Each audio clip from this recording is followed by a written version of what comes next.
Finally, the Atlanta Braves will get to face the New York Mets in 2026. Here's everything you need to know about the division rivals in New York.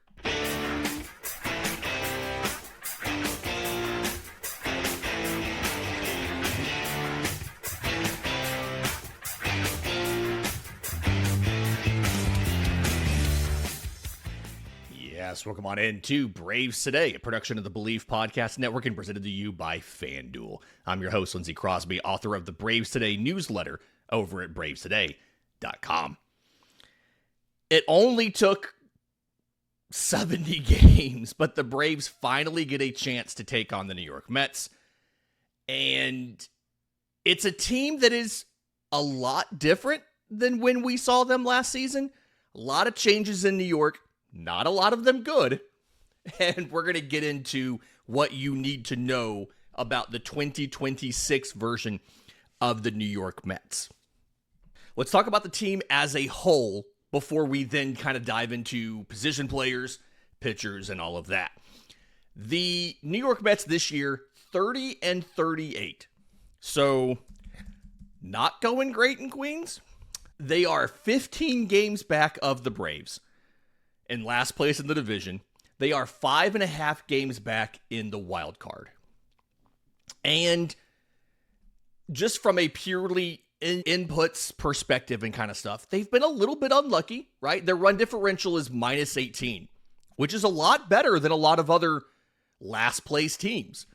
The Reds are minus 54, despite having a better winning percentage than the Mets.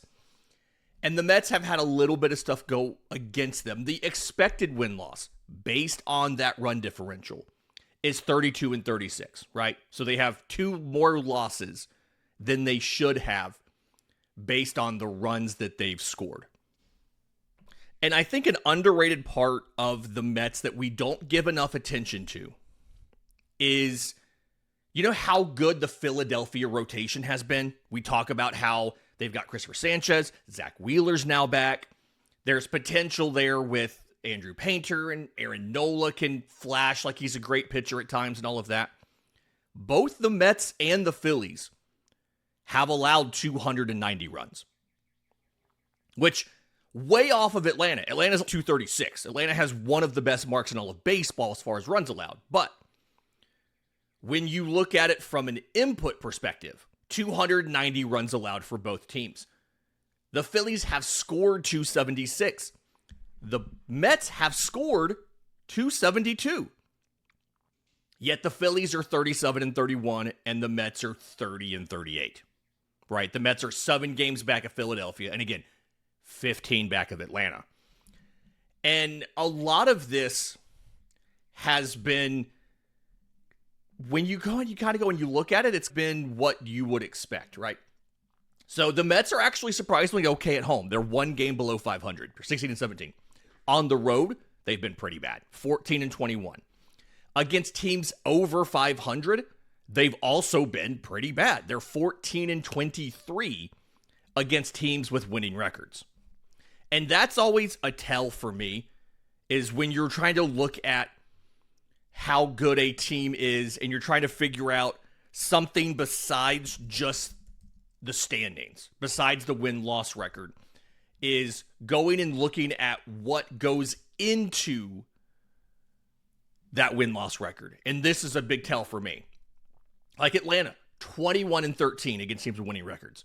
The Nationals, 21-20. They have a winning record. The Marlins, 22-19. They have a winning record.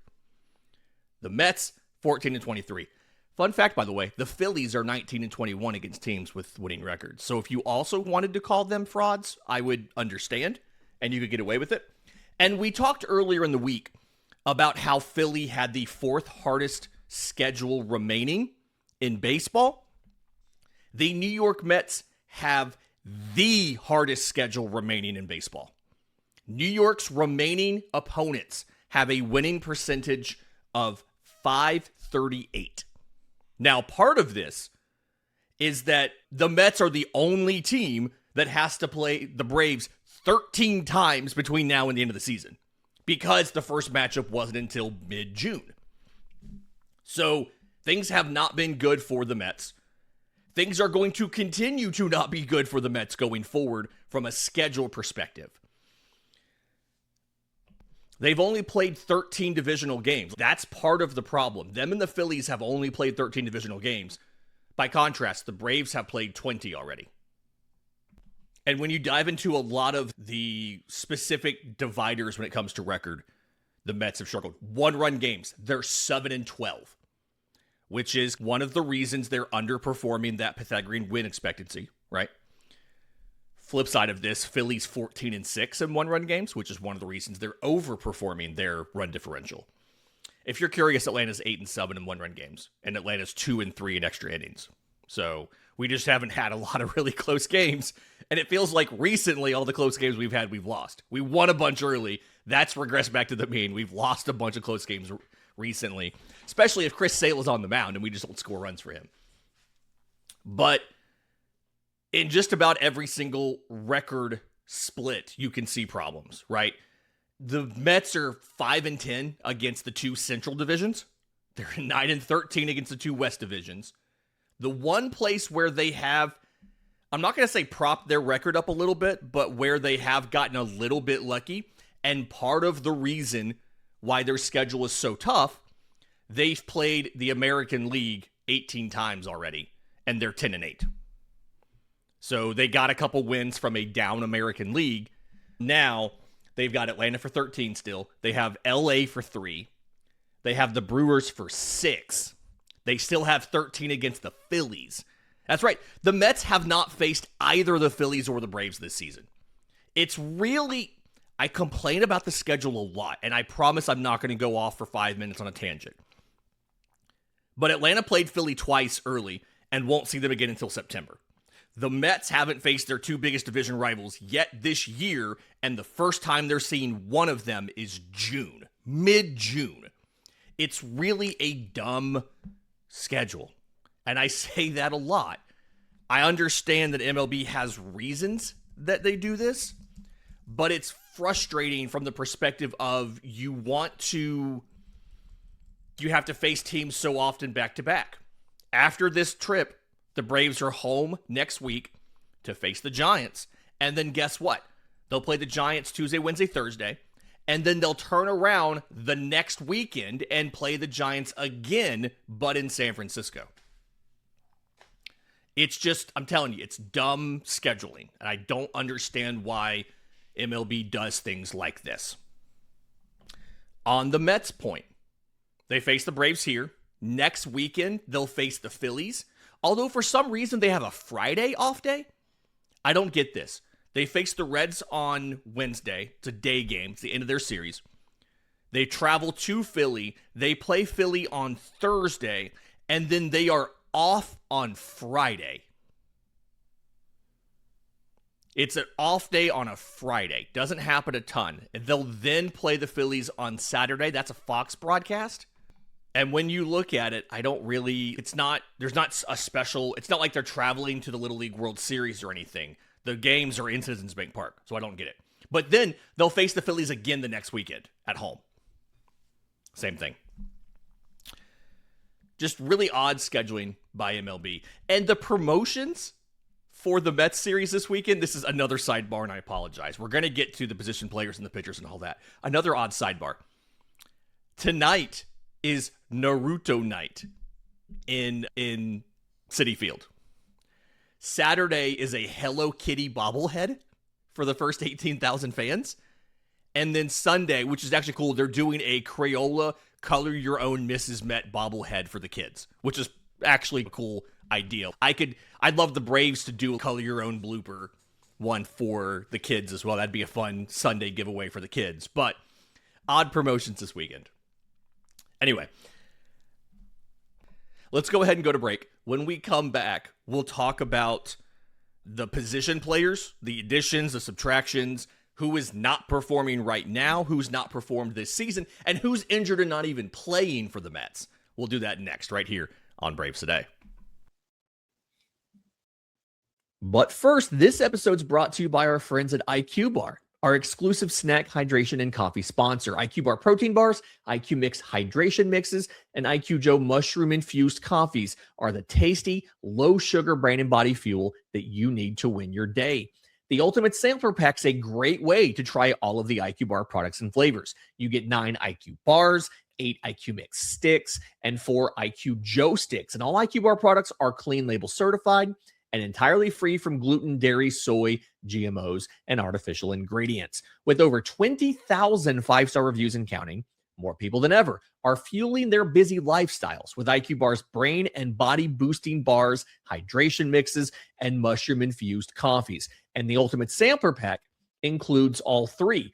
Right now, IQ Bar is offering Braves Today listeners 20% off of all IQ Bar products, including the Ultimate Sampler Pack, plus free shipping. To get your 20% off, text MLB to 64,000. That's MLB to 64000. That's MLB to 64,000. Message and data rates may apply. See terms for details.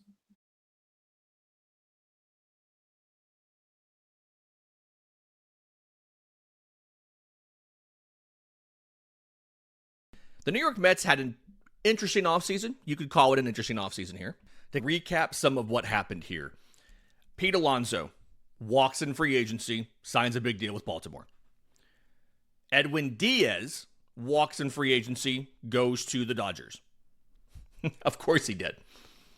Reportedly, the Braves were interested in signing Edwin Diaz to be the closer, even though he had a qualifying offer. They didn't do it, obviously, but reportedly, they were interested. Brandon Nimmo and Jeff McNeil are traded. They send Brandon Nimmo to the Rangers to go get the remains of Marcus Semien to play second base.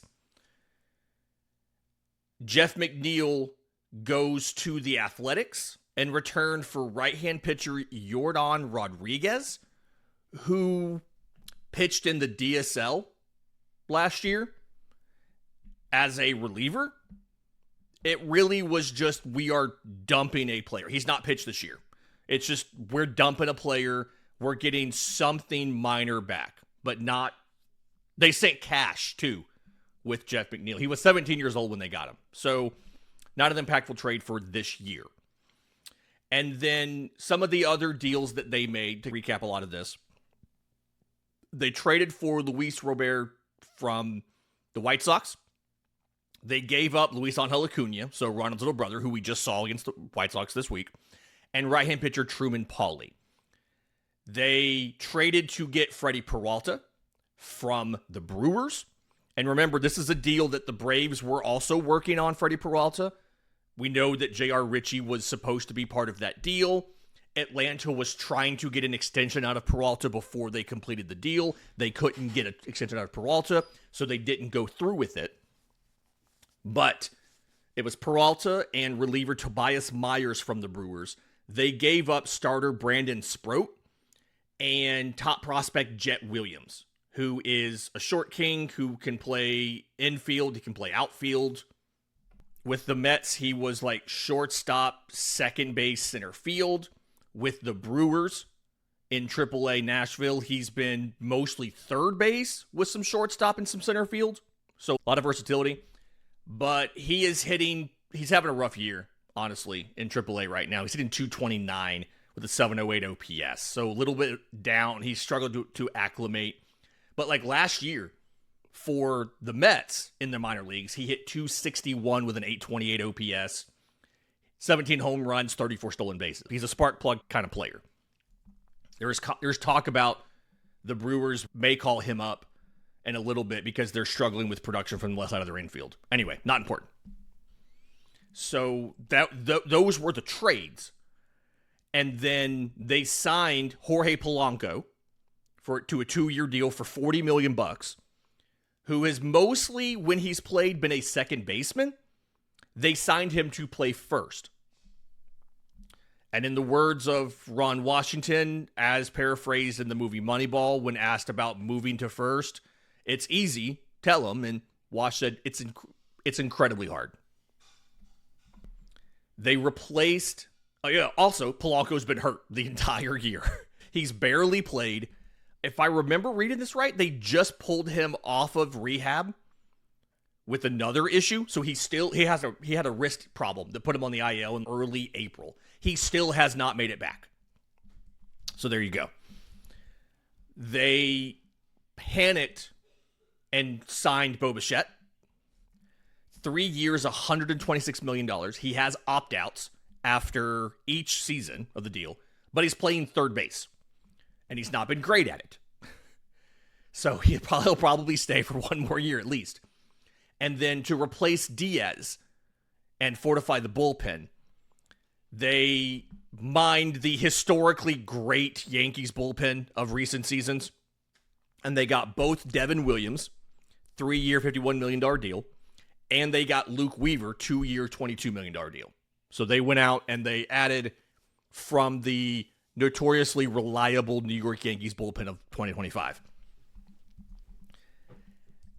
And what's really funny is The Athletic gave them a grade of an A- for this offseason and predicted that they would be in first place at the end of the year. And they are anything but that. Now, some of this is injuries. They lost Juan Soto for a little while. But even after he came back, Francisco Lindor has been out since late April with a strained calf. His backup at shortstop, Ronnie Mauricio, has been out since early May with a fractured thumb. Luis Robert has been out since late April with lumbar spine disc herniation, which I think sounds a lot worse than it actually is, but either way, he's not been playing for a while. Tyrone Taylor has been out since, another outfielder of theirs, has been out since May with a strained hip flexor.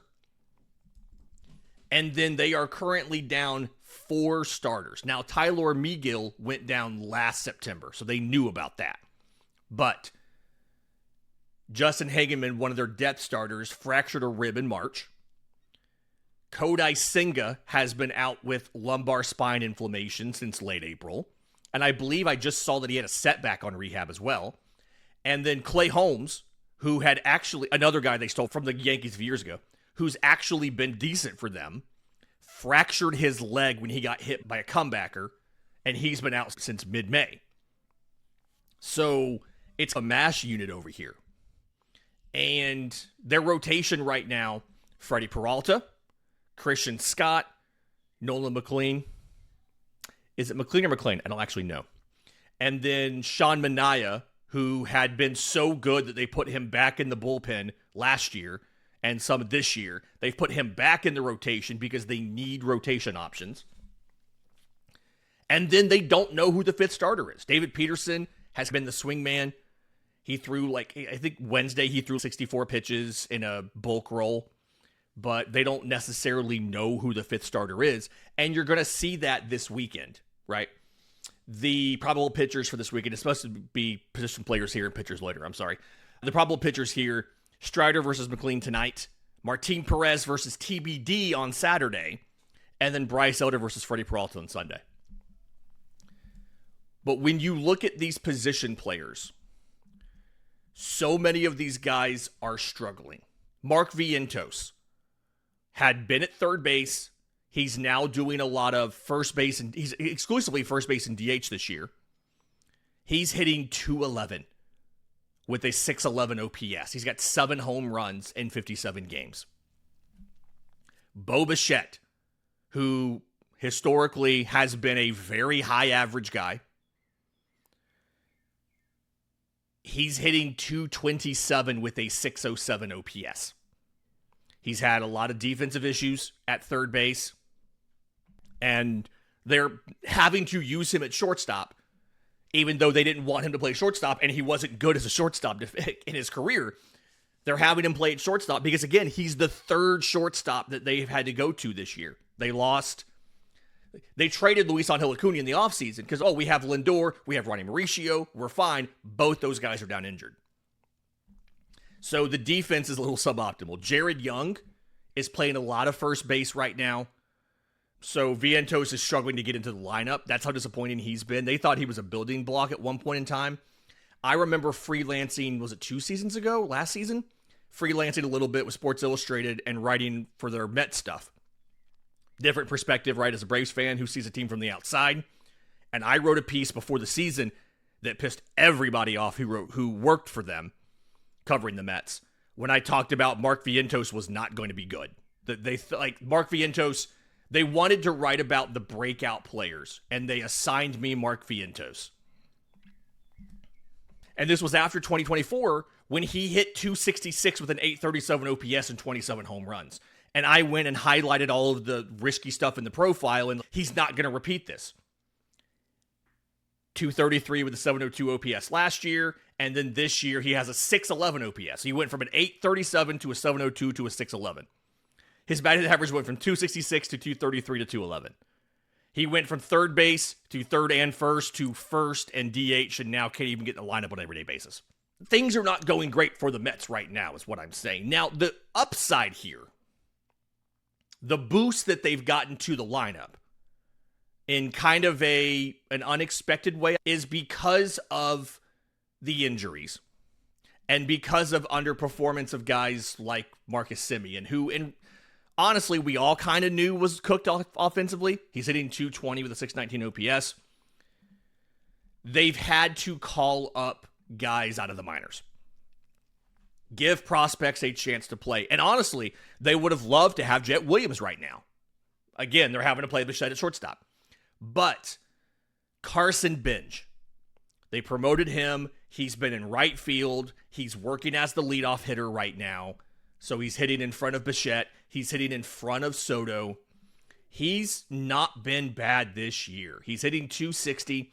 It's a 713 OPS. He's stolen 10 bags. It's not great, but you have to remember that does account for some of his struggles to get started. In the last 15 days, he's hitting 300 with a 979 OPS. So that's gone well. They're getting him acclimated. He's hit 4 home runs in the last 12 games, the last 15 days, right? They had to call up AJ Ewing to play center field. And he's been the starter every day in center field. And on the whole this season, his numbers are good. 263 average, 690 OPS. He's got 1 home run. He's stolen 7 bags. But again, that's accounting for the acclimation period as well. In the last 15 days, he's hit 279 with a 682 OPS. 4 stolen bases in that span. He's stepped up. He's done stuff. They had to call up Jared Young and give him an everyday job at first base because of Vientos' struggles and Polanco's injury. Jared Young's about to turn 31. He was a free agent out of the KBO in, I think, December 24, maybe. But on the season, he's hitting 288 with an 890 OPS. He only has 4 home runs. He's played 25 games, but it's a shorter stint here because Vientos was so bad they had to do this. But in the last 15 days, he's got 4 homers, a 914 OPS. He actually has the second highest OPS on this roster in the last 15 days. And some of the guys that they've been counting on, the veterans, have struggled. Juan Soto has a 200 average and 650 OPS in the last 15 days. Bo Bichette, 239 average, 685 OPS. Simeon's been the best one of the 3 veterans that are remaining, right? 250 average, 843 OPS for Semien. He does have 4 home runs in that stretch, having a little bit of a resurgence middle of the month here. But for the most part, position player group that's really struggled. They did just get Francisco Alvarez back from injury as well, the catcher. He was out with the meniscus issue and made a shockingly fast return. He tore his meniscus and missed exactly 4 months after having surgery to repair it. It's a little wild. He came back early this week. 4 weeks after having knee surgery. It's wild. And they had a situation like Atlanta had where they have not gotten a lot of good production out of the catching position because of injuries. So it's a good thing that they did this. They've got a little bit more going for them right now at catcher. But still, it's a roster with underperforming veterans. The dangerous thing here is, though, The young kids are doing well. We know the veterans can do it. We know Juan Soto can pop off at any time. We know Bichette can figure it out. We know that they can do stuff. The question is, are they going to or not? That's really the question here and what's happening. Let's talk about the pitching, though, because this bullpen, I do think, is still a weakness. And so if the Mets can get into the late game with a lead, I'm not 100% convinced they can hold it. We'll do that next, right here on Braves Today. Final segment of Braves Today, which is apparently an episode all about the Mets and only about the Mets, and I apologize for that, but we haven't seen them all year, and I feel like you probably need to know what you're walking into tonight. Because the Mets bullpen right now has not been good. A lot of the Mets rotation hasn't been good. Freddy Peralta has an ERA of 4.04. And one of the things that I was talking about when we tried to trade for him and didn't is I was assuming, maybe accurately, I don't know, this was kind of speculation, that part of the reason the deal wouldn't go through or didn't go through was he was wanting to be paid like he was the Freddy Peralta on paper of 2025. The thing to know about Freddy Peralta is he was an all-star in 2021. 281 ERA, 312 FIP, legit. But since then, he's had an ERA in the mid to upper threes. And a lot of the ERA estimators for Freddy Peralta have kind of said that's who he is, right? 386 ERA in 23, FIP of 385. 24, 368 ERA, FIP of 416. Expected ERA of 383. They've said he's a mid-threes guy. Last year, he had an ERA of 270. Really good. He was an all-star. FIP of 364. Right in line with where he had been in previous seasons. Every now and then, you're going to have years where you just inexplicably outperform your estimators. And it comes down to little things like you strand 5% more runners than you did the previous year, right? The batting average on balls in play against you drops by 20 points flukily, right? Your defense does a little bit more, et cetera, et cetera. And so he wanted to get paid on an extension like he was a mid-twos ERA guy instead of the mid-threes ERA guy he really was and that all of the estimators said he was. Even the expected ERA last year was a 3.42. So he had a little bit better year, but much better results. And he wanted to get paid off of that. And I would presume that's why the extension never happened. And because the extension could not be agreed to, that's why the Braves didn't pull the trigger and trade for him. This year, he is back to the guy that we knew he was. ERA is 4.04. Expected of 3.80. FIP of 4.13. Which is right in line with where his FIP was in 2024. He's the guy that he's always been. Little bit worse results because the defense is bad. It's a bad team. They're losing a lot of games. And sometimes that kind of stuff just bleeds into your numbers. But Freddy Peralta is not the ace, top of the rotation guy that he believes that he is. Or that he was priced as. Now, he's getting amazing results on his four-seamer this year. It is one of the more valuable fastballs in baseball, despite being thrown at 94 miles an hour. It's only allowing a 227 average and a 331 slug. Here's the overperformance. The expected's a 252 average and a 390 slug. The weighted on-base average is 390. It's 294. Wrong column there. 294. The expected is 325. The four-seamers produced really well, but it's been a little bit of an overperformance on it. And so you're going to see him on Sunday matching up against Bryce Elder. The guy that, honestly, probably the best pitcher they have right now is tonight's starter, Nolan McLean. His fastball, very good. He throws both a sinker and a four-seamer and a cutter. He's throwing 95 mile an hour on the sinker, 96 on the four-seamer. He's got a sweeper. He's got a curveball, which is 2-plane break. It's the sweeper obviously is almost entirely horizontal movement, a little bit of drop. And then the curveball is getting rid of a little bit of that horizontal movement for a lot of drop. It's got fantastic movement. It drops more and moves more horizontally than the average curveball. Ton of movement here on that curveball. And reminder, we're going to do a scouting report this afternoon with all of the details on this stuff. But the rotation options for Friday and Sunday are not bad for the Mets. Again, no clue who they're going to start on Saturday.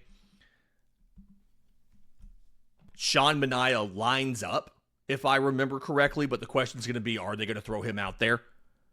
Remember, Martin Perez is Atlanta's starter. It could be a left-on-left duel. And Manaea's success came for a couple reasons. One, Jeremy Hefner. Jeremy Hefner made him better. But one of the things that they did was they dropped Manaea's arm slot to mirror Chris Sale's. And they made him into a sidearm lefty. And he immediately took off. And as soon as Jeremy Hefner left, he's really struggled with how to be consistent and keep going with a lot of that. So, got to be frustrating for Mets fans when they'll see Jeremy Hefner over here and Antoine Richardson over here and all that. The bullpen is also in a really tough place. Devin Williams, I mentioned he came in to be the closer, 5.32 ERA.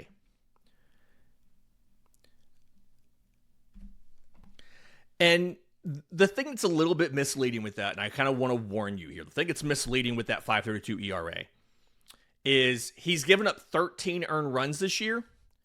8 of those have come in 2 outings. He got blown up by the Dodgers in LA in April. 4 runs on 3 hits and a walk in a third of an inning. He got a strikeout, but that's it. It took his ERA on the season from 0 to 6.75. And then he got blown up again in May 24th on the road in Miami. He took the loss. He gave up 4 runs on 2 hits and 2 walks, getting 1 out. And so 8 of the 13 runs he's allowed has come in those 2 outings. He is still a good pitcher. Him going into the game does not mean that the Mets are doomed to lose this. So, quick heads up there. I know that the way that I made it sound when I said his ERA is bad was like, oh yeah, no, we're going to win this if he gets in the game. No, he's been decent other than those 2 blowups. But at the same time, they haven't been winning a lot. He has 9 saves on the year. He does have 14 walks in 22 innings. I think one of those is intentional. But they've got multiple lefties. Cionel Perez, they got him from Washington just last month. We've seen him before.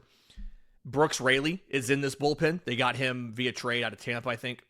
AJ Minter was just reactivated recently. He's thrown 6 2/3 innings, so we're going to see him again, which is tons of fun for us, right? So they've got lefties. They've got pieces in this pen. But all of these guys at different points in the year have been gettable, right? I do believe just about every single reliever on this team, including AJ Minter, who's only gotten into 6 2/3 innings since he got back. All of these relievers have losses on their ledger. Every single one. Austin Warren's 1-3 with an ERA in the 2s. Huascar Brazoban's 3-1 with an ERA in the 2s. Luke Weaver's 2-1 with an ERA in the 2s. Brooks Raley's 2-1 with an ERA actually below 2. But every single one of these relievers is gettable. And honestly, Atlanta has the bullpen advantage. Atlanta has the lineup advantage. Atlanta has the defensive advantage. And Atlanta has the vibes advantage. Things have not gone great in New York, and I think we forget that sometimes, that apparently Juan Soto and Francisco Lindor don't get along, which is kind of tough when they're both signed for 1 million more years, and they're both making a ton of money every single season. These guys will be playing together technically through 2029. Juan Soto can opt out, but they can override it by giving him a bunch more money. Francisco Lindor signed through 2031. These guys will be together for a while. And reportedly, they don't kind of love each other. They don't really get along that well. So the vibes are big for Atlanta. And I do think that matters. And I know that's not very deep analysis, right? I'm not giving you numbers and things like that. But one of the core competencies of the Atlanta Braves, all the time, but especially this year because they doubled down on it, has been the clubhouse chemistry and the locker room. It's not called a locker room, it's called a clubhouse, whatever. Has been the chemistry on the roster. The guys who are there genuinely being there. They like playing for each other. They like being around each other. They like hanging out. It's a supportive atmosphere. And that's the kind of thing where you end up being greater than the sum of your parts. And the Braves have that this year. The Mets do not have that this year. The Mets have not had that in a long time. And so when you see teams that collapse late, games, seasons, series, whatever, that is one of the factors that goes into it. And we can't really explain all of that, but that happens. So even if Atlanta gets in a tough spot in this series, in a game, they're down a game, in the series, maybe they lose the opener or something, and they've got to rally and win 2 to win the series, I'm going to be convinced, I'm going to stay convinced that the Braves can do it. Because the Braves have the vibes advantage. And I know that, again, that's not very analytical of me, but the Braves enjoy playing with each other. The Braves play for each other. The Mets don't. And that kind of stuff, when it's late in clutch situations, I feel like that kind of stuff comes out. And those little small off the field things can be differentiators in a game, in an at-bat, in a series. I'm picking the Braves to win the series. It makes sense that they're going to win this series. Now, are they going to be favored in all 3 games? I don't know. Braves Today sponsor FanDuel has the Mets favored tonight over the Braves. Money line is minus 130 for the Mets, plus 110 for the Braves. Over-under is 8 runs. They have Atlanta favored in game 1. I'm sorry, they have the Mets favored in game 1. But the series feels like it's going to be Atlanta's. And it's because, frankly, at the end of the day, LOL Mets. That'll do it for Braves Today. Stay tuned. We've got a bonus, little shorter episode coming out later this afternoon with somebody from Apple TV previewing tonight's game and the series as a whole, so stay tuned for that. We'll also have the scouting report for you later today, breaking down everything these starting pitchers do, the bullpen status of both teams, the lineups, all of that stuff. Maybe I'll combine those into the same show. Maybe I'll do them separately. I'm not sure. We'll figure out what to do there. But until next time, this has been Braves Today.